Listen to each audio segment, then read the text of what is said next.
ဘူးဆိုတဲ့အတန်တွေကြားနေရတာပါဒါပေမဲ့စူမြောင်ကတော့မနက်မိုးလင်းတာနဲ့စိတ်ထဲမှာယောက်ျားမရှိရင်ပတ်စံရှာရတာပိုလွယ်တယ်ဒီနေ့ကစပြီးငါကအသေးနှလုံးမရှိတဲ့အရင်ရှင်အလုပ်ရှင်ပဲဆိုပြီးစိတ်တင်းထားလိုက်ပါတယ်မနေ့ရောက်တော့ကျွန်တော်ကစူမြောင်အတွက်စံပြုတ်ပေးထားပြီးတောက်ဖို့အတင်းခေါ်ပါတယ်စူမြောင်ကစိတ်ကိုထိန်းရင်းနဲ့အာကိုမင်းကဝန်ထမ်းလေးဘာလို့ထမင်းချက်ရဲ့အလုပ်ကိုလူလုပ်နေတာလဲငါ့ကိုအတုံးမကျတယ်လို့ဖြစ်အောင်မလုပ်နဲ့လို့စူပူပါတယ်ကျွန်တော်ကတနာစရာပုံစံနဲ့ဆိုင်ရှင်မလေးကျွန်တော်ကဒီမှာအလကားစားအလကားနေရတာဆိုတော့အလုပ်တွေအများကြီးမလုပ်ပေးရရင်ဆိုင်ရှင်မလေးကျွန်တော်ကိုနှင်ထုတ်မှဆိုးလို့ပါလို့ပြောလိုက်တဲ့အခါမှာတော့သူစိတ်ပျော့သွားပြီးဒီနေ့ဂျူရှမ်းလိုဆိုင်တစ်ကြီးကိုတွားရောက်သိမ်းပိုက်ဖို့အတူတူထွက်ခဲ့ကြပါတယ်ဂျူရှမ်းလိုဆိုင်ကြီးကတကယ်ကိုကျေဝန်းလာတာကြောင့်စူမြောင်ကဝန်ထမ်းစည်းတွေအများကြီးကုန်မှာကိုစိုးရိမ်နေပါတယ်ကျွန်တော်ကစက်ရုပ်တွေဝယ်ဖို့အကြံပြုပေမဲ့သူကစက်ရုပ်တွေကနှွေးထွေးမှုမရှိဘူးလို့ညင်းပါတယ်အဲ့ဒီနောက်စူမြောင်ကပါရမီပါစွာနဲ့ပဲအလိုလျောက်ပတ်ချလဲစပွဲစနစ်တစ်ခုကိုတီထွင်ဖို့အကြံရသွားပါတယ်ရေမြောင်းတွေလုပ်ပြီးဟာကီလုံရဲ့မီးစွမ်းအားနဲ့အိုးတွေကိုအပူပေးမဲ့စနစ်ပဲဖြစ်ပါတယ်ဒီစနစ်တဲ့ဆိုင်ကိုပြန်ဖွင့်တဲ့အခါအလွန်အောင်မြင်သွားပြီးအရင်ကအဖိုးကိုလည်းထပ်မံရောက်ရှိလာကအသားကင်တွေအများကြီးစားတောက်ပြီးသဘောကျသွားပါတယ်သူကဝိညာဉ်ကြောက်တုံးအပြည့်စုံပေးပြီးသူ့ရဲ့ခိုင်းရှိရာမိုင်90ဝေးတဲ့တွန်းကြံ6ကမ်းပါစီကိုပါဆယ်အဆောင်900တောက်ဖို့ခိုင်းပါတော့တယ်ကျွန်တော်ကစူးမြောင်အတွက်လက်ဝတ်ရတနာတွေဝယ်ပေးချင်တာကြောင့်တောက်ဖို့ဆုံးဖြတ်လိုက်ပါတယ်စူးမြောင်ကစိတ်မချပဲကာကွယ်ရေးအဆောင်ပြားလေးကိုကျွန်တော်လည်းပင်မှာဆွဲပေးပြီးအန်ရရှိရင်ချက်ချင်းပြန်လာဖို့မှာရှာပါတယ်ကျွန်တော်ကမ်းပါရန်စီပါဆယ်ရောက်သွားတဲ့အခါမှာတော့အဲ့ဒီအဖိုးအိုကစောင့်ကြိုနေတာပါသူကရှုရွှန်ကျောင်းတော်ကအကြီးအကဲဖြစ်ပြီးလူချင်းကြီးတရင်ပို့ချက်အရကျွန်တော်ဟာရန်ချင်းဟုတ်မဟုတ်စမ်းသပ်ဖို့စောင့်နေတာဖြစ်ပါတယ်သူကဓာတ်နဲ့တိုက်ခိုက်ပြီးကျွန်တော်ရဲ့ဆွမ်းအားတွေကိုအတင်းဆွဲထုတ်ဖို့ကြိုးစားပါတယ်ကျွန်တော်လည်းစူမြောင်ရဲ့ပါဆယ်တက်တာပျက်စီးသွားမှစိုးရိမ်တာကြောင့်စိတ်ဆိုးပြီးတစ်ချက်တည်းနဲ့တင်အဖိုးအိုရဲ့မိခင်သားကြီးကိုနှစ်ပိုင်းကျိုးအောင်ရိုက်ချပစ်လိုက်ပါတယ်အဖိုးအိုလည်းကြောက်လန့်တကြားနဲ့ဝိညာဉ်ကြောက်တုံးတွေကိုပေးအပ်ပြီးကျွန်တော်ကိုနောင်တော်ကြီးအဖြစ်အတိမတ်ပြုလိုက်ရပါတယ်ကျွန်တော်ဆိုင်ကိုပြန်ရောက်တဲ့အခါစူမြောင်ကမျက်နှာပြက်နေတဲ့ကျွန်တော်ကိုကြည့်ပြီးတောကရောက်နေပါတယ်ကျွန်တော်ကတနာစရာပုံစံလေးဖမ်းပြီးဆိုင်ရှင်မလေးအဲ့ဒီကမ်းပါရန်ကလေးကလည်းအရန်တိုက်တယ်အေးလဲအေးတယ်ပြီးတော့အဲ့ဒီဖိုးကြီးကလည်းဓာတ်တွေနဲ့ရှောက်ကစားနေလို့ကျွန်တော်ကြောက်တုံးတော့မှပုံနေရတာတူသွားတော့မှအောက်ကကြောက်တုံးတွေကိုကောက်လာခဲ့ရတာအခုခေါင်းတွေလည်းမူပြီးခြေထောက်တွေလည်းနာနေပြီလို့ပြောလိုက်ပါတယ်စူမြောင်ကအဖိုးကြီးကိုဆဲဆိုပြီးကျွန်တော်ကိုအခန်းထဲအမြန်ပို့ကဆေးရည်ဆက်ပေးရှာပါတယ်တစ်ဖက်မှာတော့ဒဏ်ရာပြင်းထန်ရသွားတဲ့အဖိုးကိုရှူရွှန်ကလူချင်းကြီးကိုပြောပြနေပါတယ်ချင်းကြီးမင်းရဲ့ခံမှန်းချက်မှန်နဲ့အဲ့ဒီဖန်ချင်းရှန်ဆိုင်ကပကံစေးသမားအာကောကတကယ်ပဲငါတို့ကိုင်းရဲ့အကြီးဆုံးတပည့်ရန်ချင်းပဲသူ့ရဲ့စွမ်းအားကိုတေချာဖုံးကွယ်ထားလို့ကြောက်တုံးကမသိတာသူငါရဲ့ဓာတ်ကိုချုပ်ပစ်လိုက်တာကအဲ့ဒီမင်းကလေးရဲ့ပါဆယ်တက်တာပျက်စီးမှဆိုးလို့တဲ့အဲ့ဒီမင်းကလေးကငါတို့နောင်တော်ကြီးကိုတခုခုနဲ့ပြူစားထားတာတေချာတယ်ငါတို့အတင်းအဓမ္မသွားမခေါ်ပဲဂိုင်းချုပ်ကြီးကိုတိုင်ပင်ပြီးမှသွားခေါ်ကြမယ်လို့စီစဉ်ကြပါတော့တယ်ညဘက်ဆိုင်ထဲမှာတော့ကျွန်တော်နဲ့စူမြောင်တို့စရင်တွက်နေကြပါတယ်စူမြောင်ကအင်ဂျီအစ်စ်လေးဝတ်ထားတာမို့ကျွန်တော်ကဆိုင်ရှင်မလေးဒီနေ့ဝတ်ထားတဲ့အင်ဂျီလေးနဲ့တော်တော်လှတယ်လို့ချီးကျူးလိုက်ပါတယ်သူကလည်းသဘောကျပြီးဒီနေ့အလုပ်လုပ်ရတာပခုံးတွေနားနေတယ်လို့ညီးတွားတာကြောင့်ကျွန်တော်ကသူ့ရဲ့ပခုံးလေးတွေကိုဖြည်းဖြည်းချင်းနှိမ့်နေပေးလိုက်ပါတယ်စူမြောင်ကစိန်ခံနေရင်းနဲ့အာကောမင်းကရုပ်လဲချော့အလုပ်လဲလုပ်နိုင်တာကိုတကယ်တော့မင်းကိုအမြဲတမ်းခိုင်းစေချင်ုံတင်မဟုတ်ပါဘူးလို့စူမြောင်ကရင်းနှဲရှိရာကိုဆက်ပြောရင်းငါမင်းကိုသဘောကျမိနေပြီထင်တယ်လို့ဖွင့်ပြောဖို့အာယူနေစင်မှာပဲကျွန်တော်ကစူမြောင်ရဲ့စကားကိုဖျက်ပြီးဆိုင်ရှင်မလေးကျွန်တော်ဆိုင်ရှင်မလေးကိုသဘောကျတယ်ဒါကယောက်ျားတစ်ယောက်ကမိန်းမတစ်ယောက်ပေါ်ထားတဲ့အချင်းမျိုးပါကျွန်တော်ဆိုင်ရှင်မလေးရဲ့ဘေးနားမှာပဲထာဝရနေသွားခြင်းတယ်လို့အရင်ဦးအောင်ဝန်ခံလိုက်ပါတော့တယ်ဒါပေမဲ့စူမြောင်ရဲ့မျက်နှာကချက်ချင်းပြတ်သွားပြီးမဖြစ်ဘူးငါတို့တွေမဖြစ်နိုင်ဘူးမင်းကငါရဲ့အလုပ်သမားငါကမင်းရဲ့အလုပ်ရှင်ငါတို့ကလမ်းစဉ်ချင်းမတူဘူးအတိတ်ပဲမရှိတာတွေရှောက်မတွေးပဲအခန်းပြန်ပြီးစိုးစိုးနာတော့လို့အေးဆက်ဆက်ညင်းဆိုလိုက်ပါတယ်ကျွန်တော်စိတ်မကောင်းဖြစ်သွားပြီးဒါဆိုကျွန်တော်ကတာမန်ပကံစေးသမားတယောက်မို့လို့ဆိုင်ရှင်မလေးကကျွန်တော်ကိုမထိုက်တန်ဘူးလို့ထင်နေတာလားတကယ်ပဲအဲ့ဒီလိုလားစူမြောင်လို့စာနာမှုကင်းမဲ့စွာမေးခွန်းထုတ်မိပါတယ်ကျွန်တော်မသိတာကစူမြောင်ရဲ့စိတ်ထဲမှာတော့ငါကသာစီဦးဝေနေတဲ့ဒီလိုစားတောက်ဆိုင်ကကောင်မလေးမို့လို့ကြင်ကြံခြင်းလောကရဲ့နံပါတ်1ဓာတ်နဲ့ဖျားကြီးဖြစ်မဲ့မင်းနဲ့မထိုက်တန်တာပါအကောမင်းမှညံပြန်ရရင်ဒါတွေကမင်းအတွက်အိမ်မက်ဆိုးတစ်ခုလိုဖြစ်သွားမှာဆိုပြီးမျက်ရည်ဝဲကဝမ်းနေနေခဲ့တာပါအဲ့ဒီအချိန်မှာပဲလူချင်းကြီးကဆိုင်ထဲကိုအတင်းဝင်လာပြီးနောင်တော်ကြီးမင်းပဲအချိန်ထိဒီလိုကိုနှိမ့်ချပြီးနေနေဦးမှာလဲဒီနေ့ငါသိရင်မသိရင်မင်းကိုဂိုင်းကိုပြန်ခေါ်သွားမယ်ဆိုပြီးတာလွန်ဓာတ်ကွက်နဲ့စူမြောင်ကိုတိုက်ခိုက်ဖို့လုပ်ပါတော့တယ်အန်ရကြုံလာတဲ့အခိုက်အတန့်မှာကျွန်တော်ရဲ့အတိတ်မညံတွေအကုန်ပြန်ပွင့်လာပြီးငါရဲ့အဖိုးတန်ပကံစေးသမားကိုထိရဲတယ်လားဆိုတဲ့အရှိန်ဝါနဲ့အတူတူနိုင်မဲ့ဓာတ်စွမ်းအားကိုထုတ်ဖော်ကယူချင်းကြီးကိုတစ်ချက်တည်းနဲ့တူးထောက်သွားစေခဲ့ပါတယ်ယူချင်းကြီးလည်းကြောက်လန့်တကြားနဲ့ထိုင်ရှမ်းသားဂိုင်းကတပည့်ယူချင်းကြီးဓာတ်နဲ့ဖျားကြီးကိုဂါရဝပြုပါတယ်လို့အော်ဟစ်လိုက်ရပါတယ်ယူချင်းကြီးကနောင်တော်ကြီးအဲ့ဒီတာမန်မင်းကလေးကမင်းရဲ့ကြင်ကြံခြင်းလမ်းစဉ်မှာအမုံမွားလေးတစ်ခုပဲအခုဂိုင်းချုပ်ကြီးလည်းတမာတိကနေထွက်လာပြီးမို့ဂိုင်းကိုပြန်လိုက်ခဲ့ပါလို့တောင်းပန်ပါတယ်ကျွန်တော်ကတော့အေးဆက်ဆက်နဲ့ငါစဉ်းစားဦးမယ်နောက်တစ်ခါငါရှိမှစူမြောင်အကြောင်းထပ်ပြောရင်မင်းကိုငါအရင်ဆုံးတက်ပြစ်မယ်ဖယ်ဆန်းလို့မောင်းထုတ်လိုက်ပါတယ်မှတ်ဉာဏ်တွေပြန်ရလာတဲ့ကျွန်တော်စိတ်ထဲမှာသူကငါ့ကိုတာမန်လူမို့လို့ညင်းခဲ့တာဆိုရင်အခုငါကဓာတ်နဲ့ဖျားရန်ချင်းဖြစ်သွားပြီဆိုတော့ရောငါတို့အတူတူရှိနိုင်ပါမလားတာမန်လူအာကောကသူနဲ့မထိုက်တန်ဘူးဒါပေမဲ့တွေးချောင်းစီးမဲ့လမ်းစဉ်ကိုရှောက်ရမဲ့ဓာတ်နဲ့ဖျားရန်ချင်းကလည်းသူလိုချင်တဲ့တာမန်အေဂျင့်နဲ့ဘဝမျိုးကိုပေးနိုင်မှာမဟုတ်ဘူးလောကမှာဒီထက်ရက်ဆက်တာရှိအောင်မလားဆိုပြီးပို့လို့တောင်စိတ်ဒုက္ခရောက်ရပါတော့တယ်နောက်ရက်တွေမှာစူမြောင်ကကျွန်တော်ကိုအဝေးတွန်းပို့ဖို့အတွက်အလိုလျောက်ပကံဆေးဆက်တွေဝယ်လာပြီးအာကေ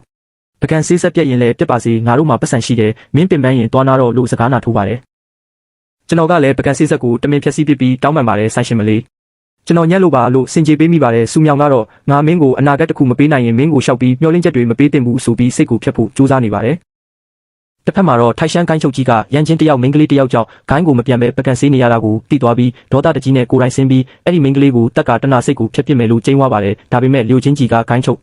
နောင်တော်ကြီးရဲ့စွမ်းအားကအခုထိအတိုင်းအဆမရှိဖြစ်နေတော့ပဲအဲ့ဒီမိန်းကလေးကိုထိခိုက်အောင်လုပ်ရင်သူကောင်းကိုပါရန်သူလုပ်လိမ့်မယ်ဒါကြောင့်ကျမမှာအကြံတစ်ခုရှိပါတယ်လို့တားဆီးပြီးတခြားနည်းလမ်းတစ်ခုသုံးဖို့ပြင်ဆင်ကြပါတယ်အဲ့ဒီညမှာပဲလျိုချင်းကြီးကစူမြောင်စီကိုလှုပ်ဝက်ရောက်လာပြီးစူမြောင်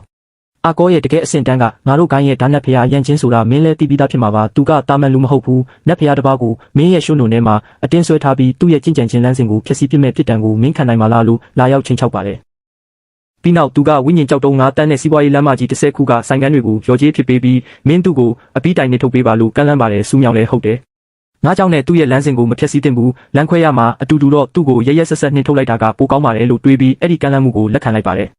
မနေ့ရောက်တော့ကျွန်တော်စူမြောင်စီကိုသွားပြီးစကားပြောဖို့ပြင်ယုံရှိသေးတယ်စူမြောင်ကအထုပ်တစ်ထုပ်ကိုပြစ်ပေးပြီးမင်းအလုတ်ကထုတ်ပယ်ခံလိုက်ရပြီးပစ္စည်းတွေယူပြီးအခုချက်ချင်းထွက်သွားတော့လို့အေးဆက်ဆက်ပြောပါတယ်ကျွန်တော်အံ့ဩသွားပြီးဘာလို့လဲဆိုင်ရှင်မလေးကျွန်တော်မနေ့ကပကံတွေခွဲမိလို့စိတ်ဆိုးသွားတာလားကျွန်တော်ကိုရိုက်ပါဆဲပါမနှင်ထုတ်ပါနဲ့လို့တောင်းပန်ပါတယ်ဒါပေမဲ့စူမြောင်ကတရုတ်ဆောင်ကောင်းကောင်းနဲ့အာကောမင်းကတကယ်ပဲငါမင်းကိုသဘောကျလို့ဆိုင်မှာထားတယ်ထင်နေတာလားငါကစီးပွားရေးသမားငါမျက်စိထဲမှာပတ်စံပဲရှိတယ်မင်းကိုထားတာကရုပ်ချောလို့မင်းကလေးဧည့်သည်တွေဆွဲဆောင်နိုင်တဲ့ကုန်ပစ္စည်းတစ်ခုမို့လို့ပဲမင်းညကအဖွားကြီးတထေးတယောက်ကမင်းကိုသဘောကျလို့ဝိညာဉ်ကြောက်တုံးငါတန်းနဲ့လာဝယ်သွားပြီးငါဒီဆိုင်လေးဖွင့်ပြီးတက်လုံးရှာရင်တော့ဒီလောက်မရဘူးမင်းရဲ့အယောင်းဝယ်စာချုပ်ကိုငါလက်မှတ်ထိုးပေးလိုက်ပြီးအကောင်းဆုံးလမ်းခွဲကြရအောင်လို့ရဲရဲဆက်ဆက်ပြောချပြလိုက်ပါတယ်ကျွန်တော်လည်းရင်ခွဲမတက်ခံစားရပြီးအော်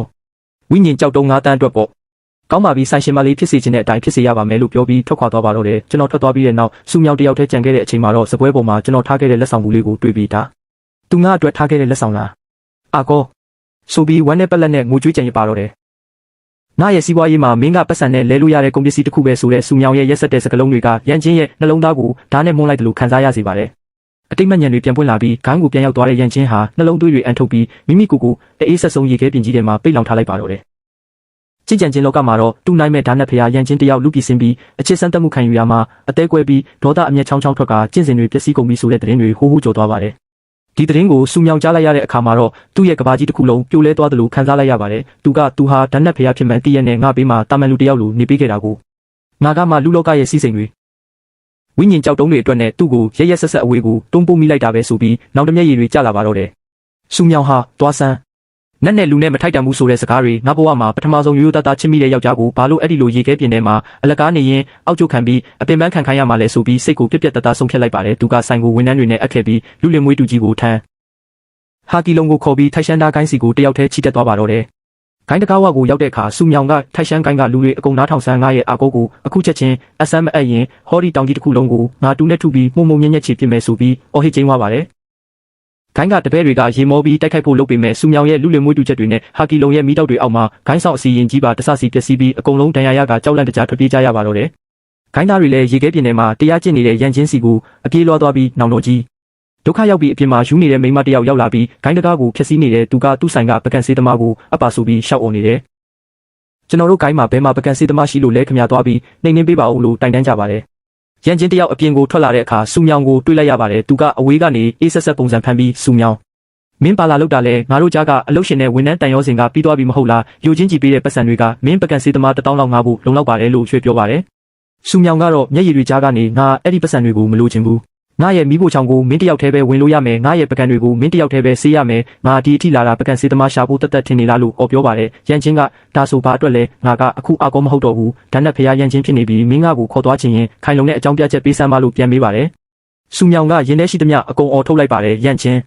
တေချာနားထောင်ဆန်းငါမင်းကိုချစ်တယ်ငါစူမြောင်ကမင်းကိုချစ်တာမင်းကကုန်ပစ္စည်းမဟုတ်ဘူးမင်းကငါရဲ့နှလုံးသားထဲကအချစ်ဆုံးသူငါရဲ့အိမ်အောင်ဖက်လင်းယောက်ျားပဲကြားလာလို့ဖွင့်ပြောလိုက်ပါတော့တယ်ရန်ချင်းလည်းအဲ့ဒီစကားကိုကြားရတဲ့အခါမှာတော့စိတ်ထဲကနာကျင်မှုတွေအကုန်ပျောက်သွားပြီးပြုံးလိုက်ကစူမြောင်ကိုရင်ခွင်ထဲဆွဲသွင်းပြီးအားလုံးရှိမှတင်အနမ်းပေးလိုက်ပါတော့တယ်အဲ့ဒီအချိန်မှာပဲထိုက်ရှမ်းကိုင်းချုပ်ကြီးရောက်လာပြီးလောကဝတ်မသိတဲ့တပည့်စု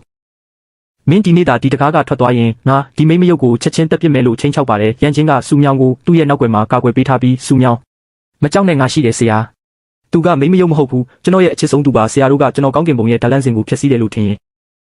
ဒီနေ့ကျွန်တော်ရဲ့အသက်နဲ့ခန္ဓာကိုယ်တွေကဓာယိုတွင်းချစ်စီတွေကိုဂိုင်းကိုအကုန်ပြန်ပေးခဲ့မယ်ဆိုပြီးသူ့ရဲ့သွေးကြောတွေကိုကိုယ်တိုင်ဖျက်တောက်ပြီးအသက်နဲ့လဲကတစ္ဆာဆူလိုက်ပါတော့တယ်။ရန်ချင်းရဲ့ပြတ်သားမှုကိုမြင်တော့ဂိုင်းချုပ်ကြီးလည်းစိတ်ပြက်လက်ပြက်နဲ့တွားကြတော့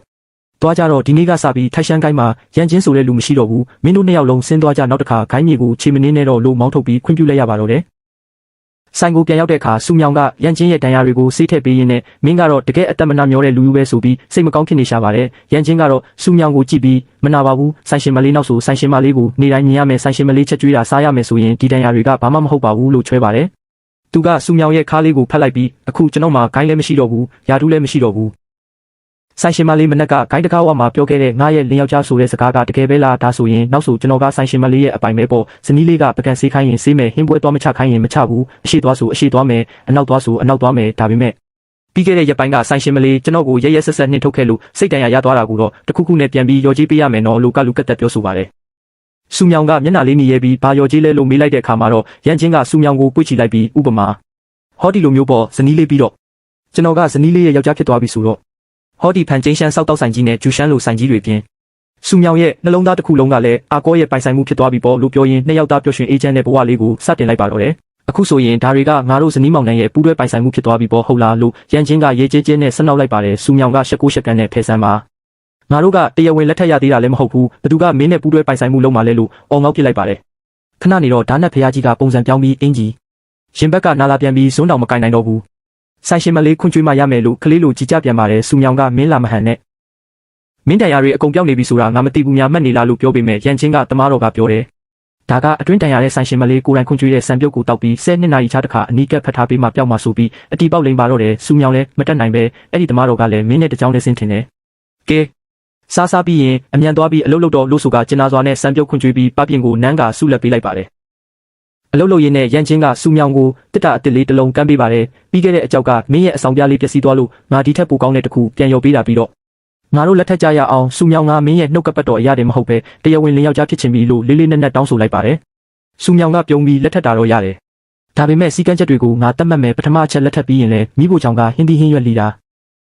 ဆိုင်ထဲမှာဟင်းပွဲချတာအထူးသဖြင့်နေ့တိုင်းပကံဆေးရမယ့်အလုပ်ကမင်းလုပ်ပဲတတ်မဲ့ထာဝရအခမဲ့ခိုင်းစီမှာကန့်ကွက်ခွင့်မရှိဘူးဒုတိယအချက်မင်းအရင်ကဘလောက်ကြီးကျယ်တဲ့သူဖြစ်ခဲ့အခုချိန်မှာတော့ငါ့ကိုအမြဲကာကွယ်ပေးမဲ့ငါတယောက်တည်းရဲ့အပဲဖြစ်ရမယ်ကြားလာလို့စီကန်းထုတ်ပါတယ်ရန်ချင်းကလည်းပျော်ရွှင်စွာနဲ့ကြားပါတယ်ဇနီးလေးငါကမင်းတယောက်တည်းရဲ့အာကောဖြစ်တစ်သက်လုံးပကံဆေးပေးပါမယ်လို့ကတိပေးပါတယ်စူမြောင်တယောက်အရန်ပျော်သွားပြီးဆိုင်ပြင်ထွက်ကပတ်ဝန်းကျင်ကလူတွေအကုန်နားထောင်ကြစမ်းဒီနေ့ငါစူမြောင်ရဲ့မင်္ဂလာရက်မြတ်ဖြစ်လို့ဖန်ကျင်းရှမ်းဆိုင်ရောတစ်ဖက်ကဂျူရှမ်းလိုဆိုင်မှာပါ3ရက်တိုင်တိုင်အလကားကျွေးမွေးမဲ့အကုန်ဝင်စားကြလို့ကြီးညာလိုက်ပါတယ်မြို့သူမြို့သားတွေလည်းဝမ်းသာအားရဆူတောင်းပေးကြပြီးမင်္ဂလာပွဲကိုစီကားတိုက်မြိုက်စွာဆင်နွှဲကြပါတော့တဲ့အခမ်းအနားမှုကတခုတည်းသောကောင်းကင်တဲ့မြေကြီးကိုဥချမိဘကိုဥချလင်မယားချင်းအပြန်အလှန်ဥချမင်္ဂလာခန်းဆောင်တို့ဝင်စေးလို့ကြီးညာပြီးနောက်သူတို့နှစ်ဦးခန်းဆောင်ထဲရောက်သွားကြပါတယ်ခန်းဆောင်ထဲမှာဝိုင်းတောက်ရင်ရန်ချင်းကဇနီးလေးဝိုင်းနဲ့တောက်တာနဲ့ငါ့ကိုမမှတ်မိတော့ဘူးလားလို့မေးပါတယ်စူမြောင်ကမှတ်မိတာပေါ့ပတ်စံတွဲရင်အတန်ကျဲဆုံးစူလောပန်ပြီးတော့တူကြီးထမ်းပြီးငါ့ကိုအိမ်ခေါ်ခဲ့တဲ့စူမြောင်လေးနောက်ဆိုရင်အဲ့ဒီအေးဆက်ဆက်ဓာလန်းစင်တွေကိုငါမလိုချင်ဘူးမင်းကိုပဲလိုချင်တာလို့ပြောလိုက်ပါတယ်ရန်ချင်းကဒါဆိုရင်ငါတို့လင်မယားအရာမြောက်အောင်လို့ပြောပြီးစူမြောင်စီအနီးကပ်တိုးသွားစင်မှာပဲအပြင်ကနေဟာကီလုံရဲ့မီးတောက်တွေကြောင့်အိုးဖုံးတွေလွင့်စင်ပြီးဆိုင်ထဲမှာရုပ်ရုပ်တဲတဲဖြစ်သွားပါတယ်စူမြောင်ကဘာဖြစ်တာလဲဟာကီလုံဘာတွေရှောက်လုပ်နေတာလဲလို့လှမ်းអော်ပါတယ်အဲ့ဒီအချိန်မှာရန်ချင်းကခွတင်ပေါ်မှာထိုင်ရင်တခုခုကိုစဉ်းစားမိသွားဟန်နဲ့ဒါနဲ့ဇနီးလေးငါအခုမှရုတ်တရက်တတိရတယ်ငါအစကဘလို့ဖြစ်ပြီးမှတ်ဉဏ်တွေပျောက်ပြီးဒီပင်အမျိုးလေးကိုရောက်လာတာလဲဟင်လို့စူးစမ်းတဲ့မျက်လုံးတွေနဲ့မေးလိုက်ပါတယ်တကယ်တော့ရန်ချင်းကစူမြောင်ရဲ့ဆိုင်ကိုပထမဆုံးရောက်ခါစားကစူမြောင်ရဲ့လှည့်ကွက်တွေဟာကီလုံရဲ့မီးလောင်မှုတွေကြောင့်အခက်မတင်ပဲခေါင်းခိုက်ပြီးမှတ်ဉဏ်ပျောက်သွားခဲ့တာပါအမှန်တရားကိုသိနေတဲ့စူမြောင်တယောက်ရင်ထိတ်ထိတ်နဲ့မျက်နှာပြတ်သွားပြီးဟိုငါလည်းဘာမှမသိဘူးတကယ်မသိဘူးတော့ဆိုပြီးလူလိမ့်မိတလို့ကာမူရှူတိုးညင်းဆိုရင်ရန်ချင်းရဲ့အကြည့်တွေကိုရှောင်ဖယ်ဖို့ကြိုးစားပါတော့တယ်ရန်ချင်းကတော့သူ့ရဲ့လက်ကွက်ဆန်တဲ့ဇနီးလေးကိုကြည့်ပြီးသဘောကျစွာပြုံးရင်တကယ်ပဲမသိတာလားဇနီးလေးငါဘက်ကိုလှည့်ကြည့်ပါဦးလို့ဆိုကမင်္ဂလာဦးမြရဲ့အချစ်ဆန်းစစ်ပွဲလေးကိုဆက်လက်ဆင်နွှဲပါတော့တယ်